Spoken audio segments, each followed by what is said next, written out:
Welcome to Dead Scary Stories. If you enjoy these stories, please like, share and subscribe. Also comment where and what time you're watching from. Now lie back, relax and let sleep consume you. The party was meant to be a small thing, just a few of us from the old group. Nothing flashy, some beers, cheap pizza and music on Luke's ancient stereo.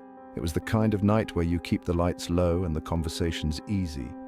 And you don't worry about anything more than whose turn it is to grab the next round from the fridge. Luke's house was a little run down but cozy.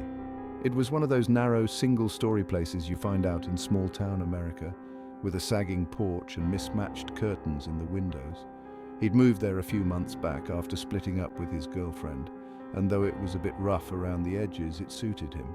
It sat at the end of a quiet street with nothing but woods behind it and a scrapyard down the road.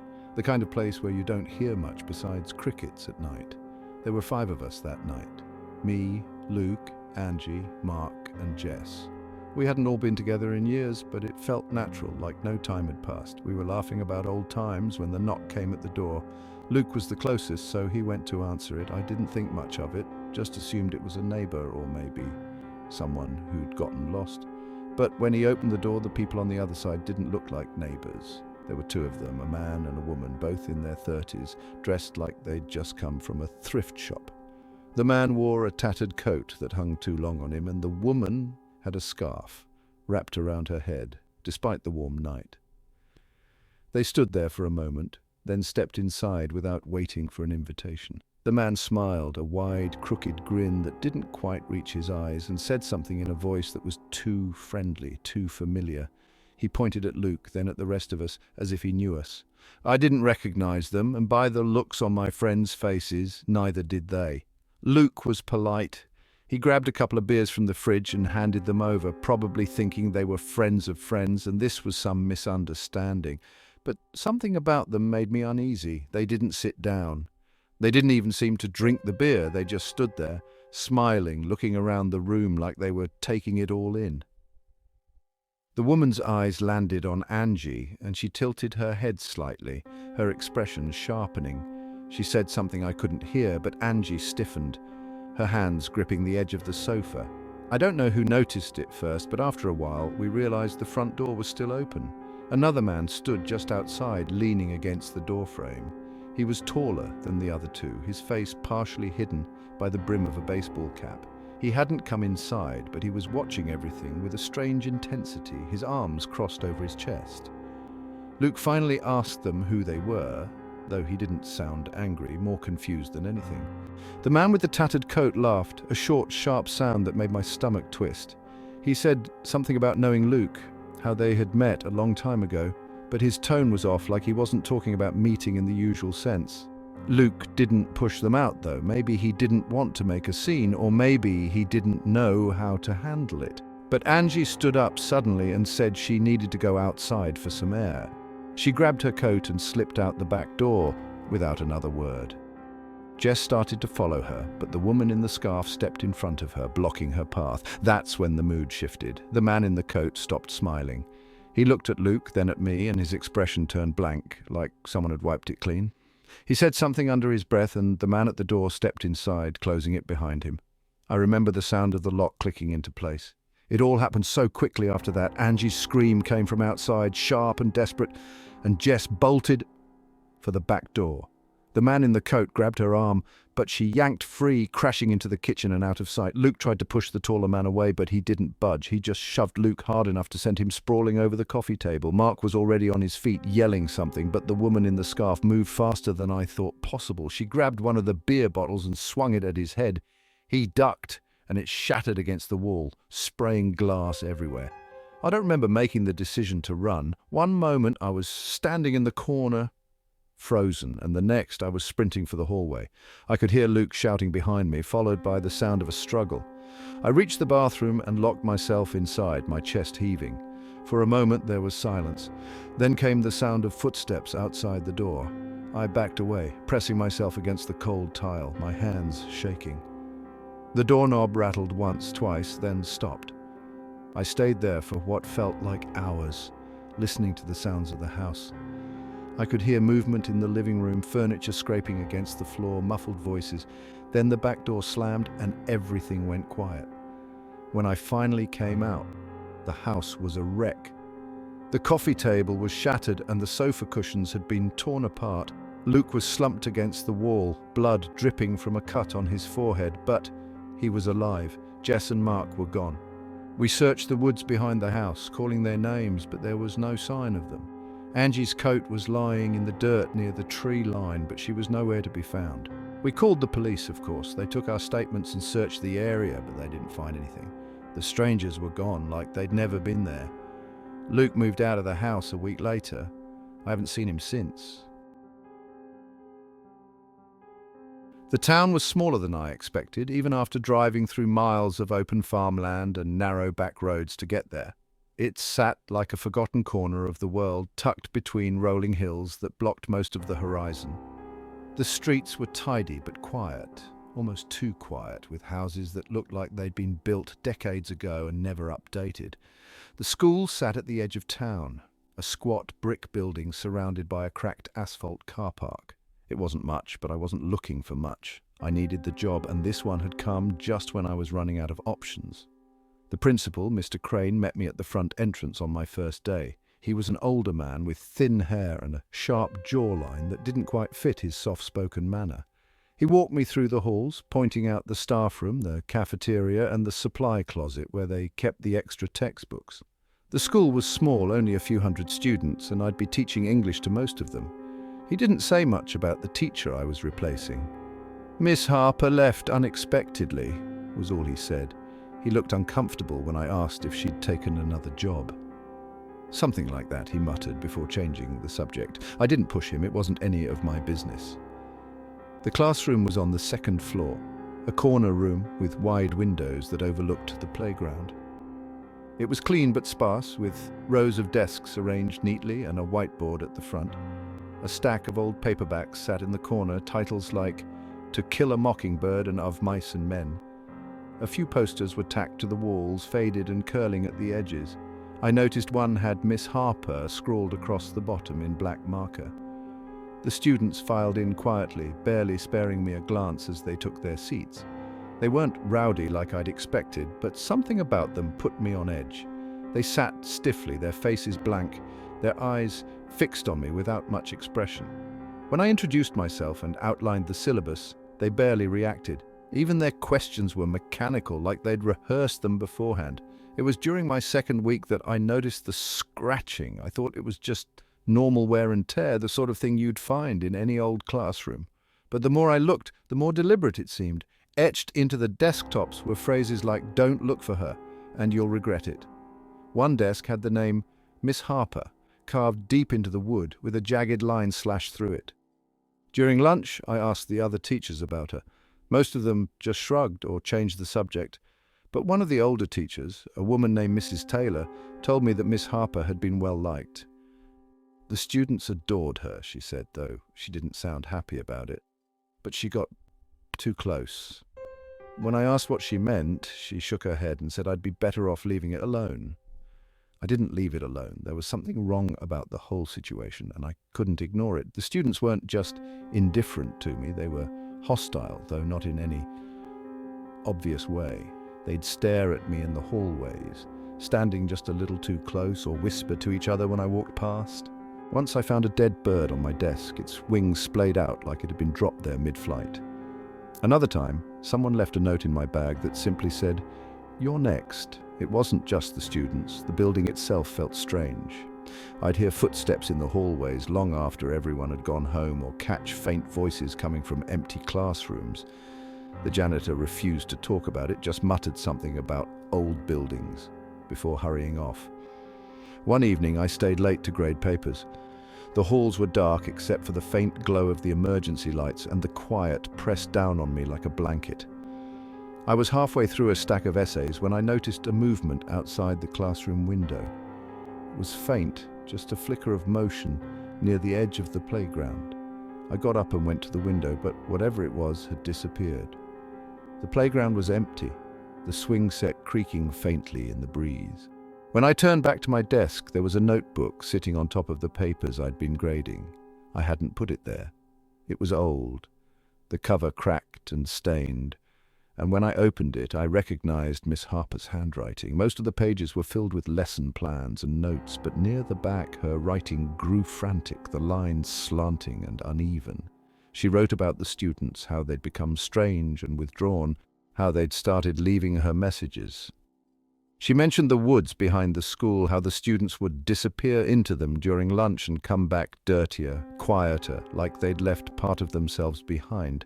The last entry was short. "They're not what they seem. If you're reading this, get out while you can." I don't know how long I sat there staring at the page. I wanted to leave, to pack up my things and drive away, but my legs felt frozen. Then I heard the sound of footsteps in the hallway. They were slow, moving towards the classroom. I thought it might be the janitor, but when I peeked out into the hall, it was the students. A dozen of them, maybe more, standing in the darkness, their faces blank and pale. They didn't say anything, just stood there, staring at me. I backed into the classroom, my heart racing, and locked the door.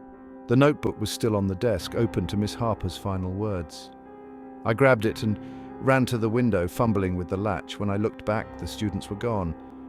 The woods behind the school were dark, the trees pressing close together like a wall. I don't know why I ran into them. Maybe I thought I could find answers there, or maybe I was just too scared to go back to my car.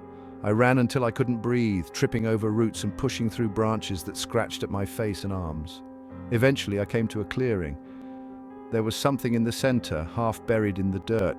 It was a shallow mound, the earth disturbed, like someone had dug it up and then covered it again. I didn't want to look, but I couldn't stop myself. When I started pulling at the dirt, I felt something soft beneath my fingers. It was fabric. We needed the money. That's how these things always start, isn't it? A decision made out of necessity, not some grand adventure. Rent in the city was bleeding us dry, and when Liz found the ad for a winter caretaker position, it felt like a lifeline. The estate was remote, miles from the nearest town, tucked away in the mountains of Vermont. The ad was vague: maintaining the property, keeping the heat running, clearing snow from the drive. Basic work for good pay, and the owner, Mr. Carpenter, promised he wouldn't be around to bother us. He was spending the season overseas, he said, and just needed someone to keep things from falling apart. We arrived in mid-November.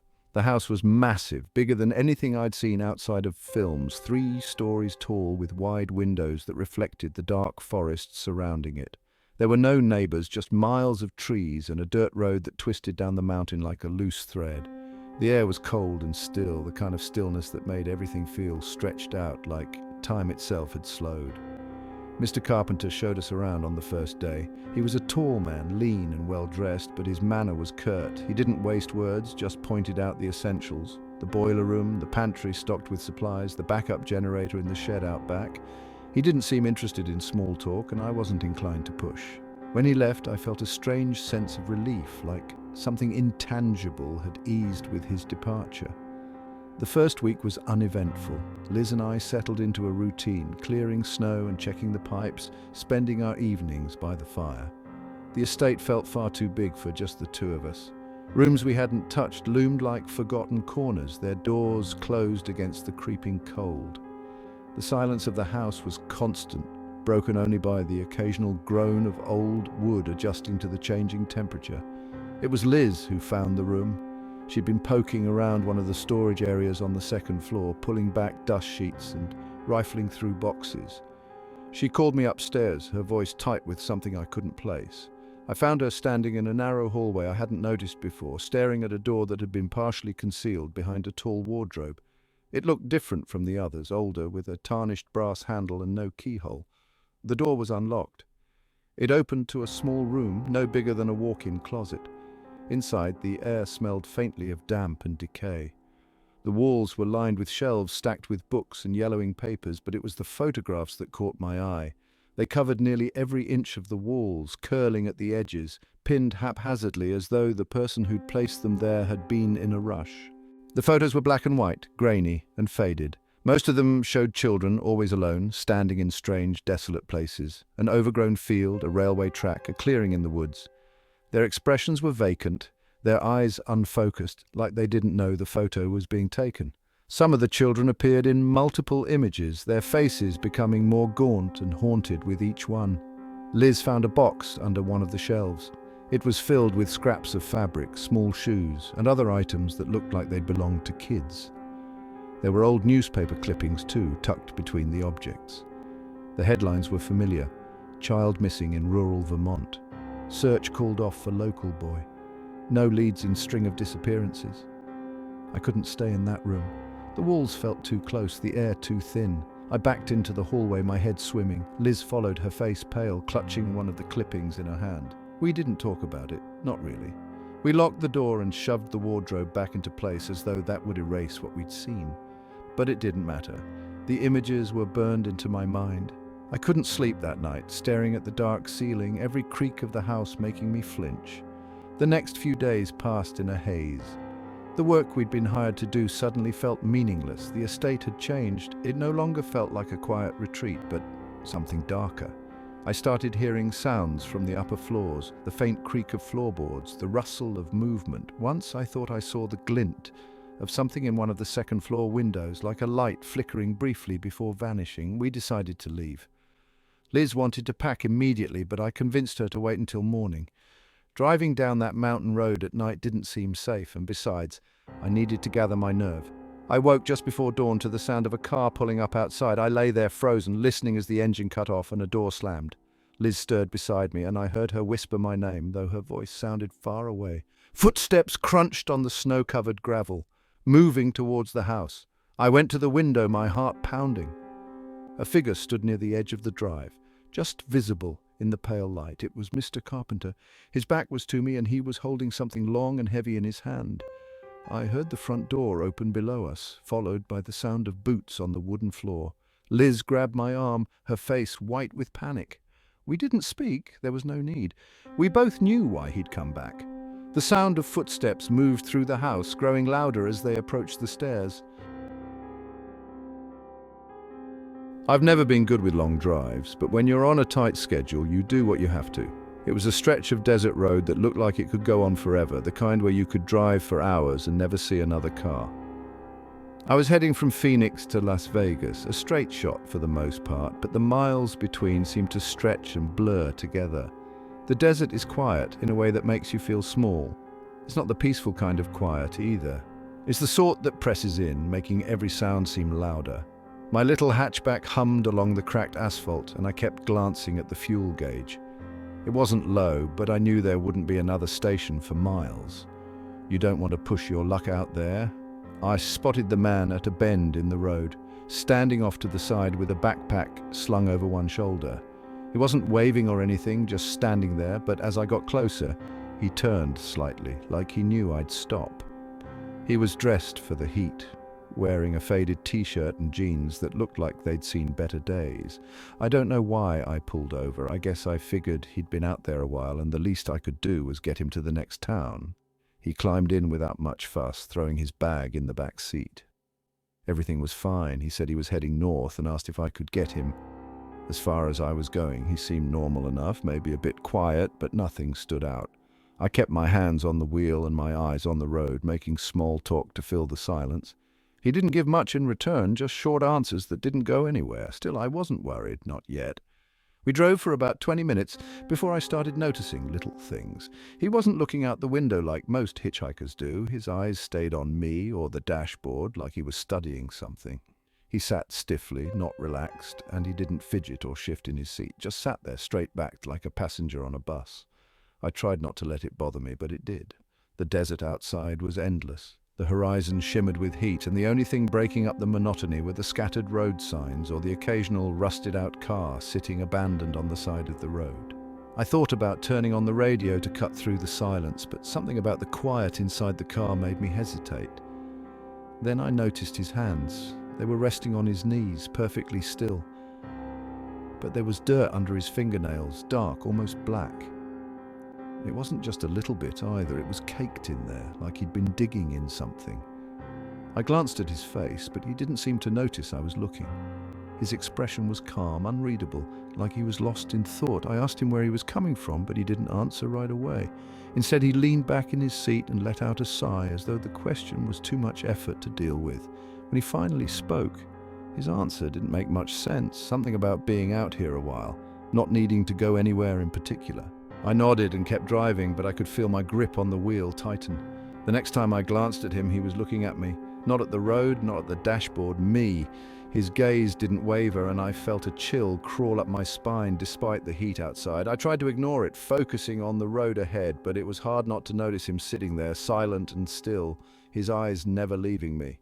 The miles dragged on, and I started to wonder how far I was supposed to take him. There hadn't been a town or even a gas station for what felt like hours. The road just kept stretching out in front of us, the heat shimmering off the asphalt. I thought about pulling over, telling him I couldn't take him any further, but something stopped me. Maybe it was the way he kept looking at me, like he was waiting for something. The fuel gauge was dipping lower now, and I started scanning the horizon for any sign of civilization. That's when he asked if I had water. His voice startled me. It was the first thing he'd said in what felt like an hour. I reached over to the passenger seat where I had a half-empty bottle and handed it to him without taking my eyes off the road. When he didn't take it, I glanced over. He wasn't looking at the bottle. He was looking at me again, his lips curled into a faint smile that didn't reach his eyes. My stomach twisted.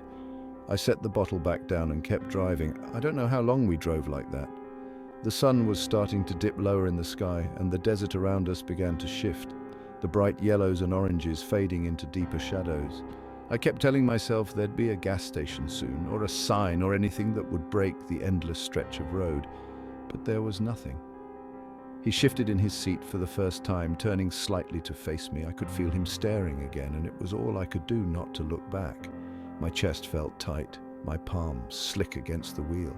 The silence in the car was thick, pressing in on me from all sides. When he finally spoke, his voice was quiet, almost casual, but the words hit me like a punch to the gut. He said I wouldn't be getting to Vegas, just like that. No explanation, no follow-up, as if it were a simple fact I needed to accept. I don't know what happened after that. My memory gets patchy, like a film with missing reels. I remember the car skidding to a stop, dust kicking up around us. I remember fumbling with the door handle, my hands shaking so badly I couldn't get it open. And then I was running. The desert stretching out in every direction, the sun sinking lower, and the sky turning an ugly shade of red. When I finally looked back, the car was empty. The hitchhiker was gone, but his backpack was still in the back seat, the zipper slightly open. I didn't check inside. I grew up in a quiet suburb on the edge of a small town, the sort of place where nothing much happens. Most of the houses were old but well kept, and everyone knew everyone, at least by sight. I spent most of my summer holidays riding my bike around the cul-de-sacs, hanging out with friends at the park, or just killing time in the backyard with my dog. It wasn't exciting, but it was safe. The house next door to ours had been empty for a while. Nearly 2 years, if I remember right. The grass in the front garden had grown long, and the mailbox sagged on its post. It had been on the market for ages, but nobody seemed interested. Then one day, a moving van pulled up, and a new guy moved in. He wasn't what I expected. Most people around here were older couples or families with kids. This guy was alone, maybe in his late 30s or early 40s, with dark hair and a wiry build. He didn't introduce himself or make any effort to meet the neighbors. He'd just come and go, always looking like he was in a rush. He didn't even mow the lawn. My mum joked that he must be a hermit, but I didn't think it was funny. There was something about him that made me uneasy, though I couldn't quite put my finger on it. The first strange thing I noticed was the noise. It started a few days after he moved in, late at night when everything else was still. It wasn't loud, more like a muffled scraping sound, like something heavy being dragged across the floor. I thought it might just be the pipes or some weird echo from the old house. But it wasn't random. It had a pattern, stopping and starting in bursts, always coming from the same direction, his basement. I didn't say anything to my parents. They probably would have told me I was imagining it, and maybe I was, but once I noticed it, I couldn't stop hearing it. Every night, like clockwork, the sound would start up again. I began keeping an eye on him during the day. From my bedroom window, I could see into his garden. He didn't do much out there, just smoke cigarettes and pace back and forth like he was thinking about something. He'd be gone most of the day, but whenever he came back, he was always carrying something, plastic bags, long bundles, wrapped in canvas, things I couldn't quite make out. Once I saw him struggling with a large black bag that looked like it was full of rubbish. He was dragging it out of his car boot, his face red from the effort, but instead of taking it to the bins, he carried it inside. It wasn't just me who noticed something was off. My dog, Buddy, didn't like him either. Buddy was friendly with everyone, but whenever the man was outside, Buddy would stand at the fence, his ears pinned back and his hackles raised. He didn't bark, just growled low in his throat like he wanted to warn me about something. I made up my mind to figure out what was going on. It wasn't hard to find an excuse to sneak over. The guy worked late most nights, and the gap in the fence between our gardens was just big enough for me to squeeze through. One afternoon, when I was sure he was out, I climbed into his garden and peered through one of the basement windows. The glass was dirty, but I could just about make out a workbench covered in tools. There were also jars lined up on shelves along the wall, though I couldn't see what was in them. I leaned closer, trying to get a better look, but the window was too grimy. That night, the noise was worse than ever. I lay awake in bed, staring at the ceiling, unable to shake the feeling that something wasn't right. By the time the sun came up, I'd made up my mind. I was going to find out what was in that basement. I waited until the next evening, after he'd left in his car. I slipped into his garden, my heart racing. The back door was locked, of course, but I'd noticed the basement window had a loose frame. It took a bit of effort, but I managed to pry it open just enough to crawl through. The air inside was damp and smelled faintly of mildew. I landed awkwardly on the concrete floor and froze, listening. It was silent. The workbench I'd seen through the window was just a few feet away. Up close, I could see the tools more clearly. Saws, hammers, and knives, all neatly arranged. Some of them looked old, rusted around the edges, but others gleamed like they'd been sharpened recently. The jars on the shelves were worse than I'd imagined. They were filled with murky liquid, and inside were pieces of things. Bones, I think, though some were too small to be sure. My stomach turned, but I forced myself to keep looking. In the corner of the room was a large wooden crate. The lid was nailed shut, but there were stains on the outside, dark brown stains that trailed down to the floor. Next to it was a pair of muddy boots and a shovel leaning against the wall. I didn't want to think about what they'd been used for. That's when I heard the sound of a car pulling into the driveway. Panic hit me like a punch to the gut. I scrambled back towards the window, but it was too late. The door at the top of the basement stairs creaked open and I heard footsteps coming down. I ducked behind the workbench, my hands shaking so badly I could barely keep hold of the edge. He came into the room slowly, his boots echoing on the concrete. I didn't dare move. From where I was crouched, I could see his legs as he walked past me, stopping near the crate. He stood there for a long time and I could hear him breathing. I don't know how long I stayed hidden, but eventually he turned and started walking back up the stairs. The door shut behind him and I let out a breath I hadn't realized I'd been holding. I didn't go back out the way I came. Instead, I found another door near the back of the basement that led to a narrow set of steps. They brought me out into his garden, and I ran as fast as I could back to my house. I didn't tell anyone what I'd seen. I couldn't. But that night, as I lay in bed, I thought I could hear the sound of footsteps outside my window. I'll admit I'm not much of a camper. My friends say I'm soft because I like a warm bed and a fridge stocked with cold drinks, but I went along for the weekend because honestly I didn't want to be the odd one out. There were 5 of us, crammed into 2 cars with more gear than we could probably use in 3 weeks, let alone 2 days. It was one of those sprawling forests out in the middle of nowhere, no cell service, barely a road to get in, and trees that stretched so high you felt like you were walking into some ancient, untamed place. The first day was easy enough. We parked, hiked a few miles, and picked a spot by a little clearing. Someone said something about how it was perfect because the sky would be clear that night, but honestly, I wasn't paying much attention. I was already thinking about the bugs and how damp the ground was going to feel through the tent. But they were right about one thing. When night fell, the stars were incredible, and for a while it felt like it was worth it. It was around midnight when I woke up. I couldn't say what woke me, just that strange sense of being alert all of a sudden, the way you get when something's just off. I lay there in my sleeping bag, listening. The others were asleep, their breaths steady, the kind of deep breathing that comes from exhaustion after a long day. I could hear the usual forest sounds, the occasional crackle of twigs, maybe an animal moving in the undergrowth. I figured it was nothing and went back to sleep. The next morning, everything seemed fine. We joked about the cold breakfast and argued about whether we should follow one of the marked trails or explore deeper into the woods. I remember the air being crisp, the kind that fills your lungs and makes you feel like you're far away from the rest of the world. That was the point, wasn't it?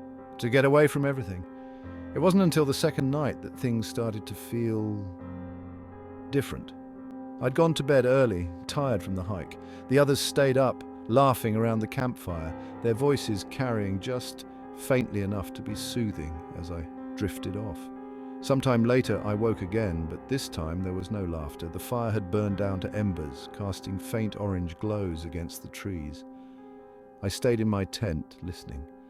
That time it wasn't just the regular noises of the forest. There was something else, a kind of rustling in the distance, not constant, not close, but enough to put me on edge. I waited, straining my ears, telling myself it was probably just the wind or some animal rooting around. That's all it could be. I eventually fell asleep again, but I woke up tired and jittery the next morning. We found the first sign then. Near the edge of the clearing, one of us spotted it, a carved notch in the bark of a tree. It was rough, not some park ranger's marker, but done by hand. Deep, intentional. There was no reason for it to be there. We argued for a bit about what it meant, whether someone had passed through recently or if it had been there for years. In the end, we shrugged it off and went about our day, but I could tell the others were just as rattled as I was. That night we kept the fire burning longer, but I still felt restless. The laughter and jokes from the first evening had faded. We kept glancing into the trees, trying to pretend we weren't. I think we all felt it, like the woods had drawn in closer. The air seemed tighter, the trees taller, the paths harder to make out. When I finally crawled into my tent, I lay there for what felt like hours. I couldn't sleep, couldn't shake the feeling that we weren't alone. The rustling came back, this time nearer. I stayed perfectly still, my heart pounding.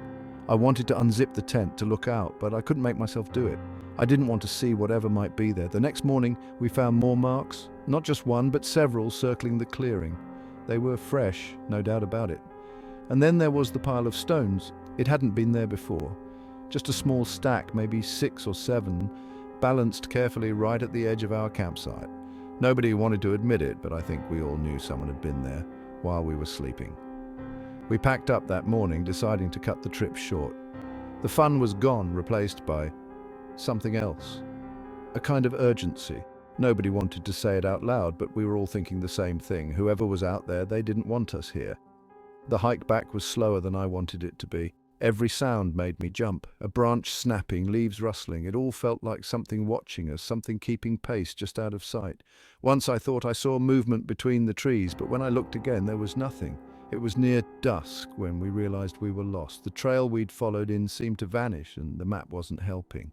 We argued, the tension boiling over. The shadows stretched longer, and it hit me that we'd have to spend another night out there. We set up camp again, but nobody ate much or spoke. We just sat around the fire, listening. That night I didn't sleep. I couldn't. I stayed awake, clutching the flashlight, the small knife I'd packed feeling pathetically useless in my hand.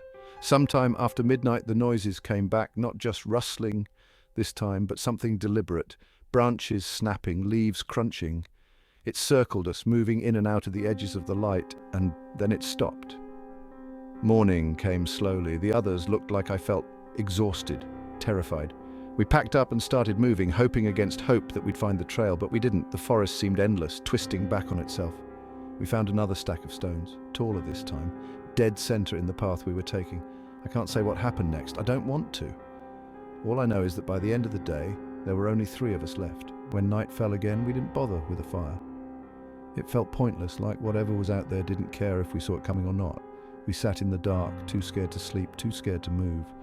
And in the stillness, we heard the footsteps again. It wasn't rustling, it wasn't the wind. And then the footsteps stopped.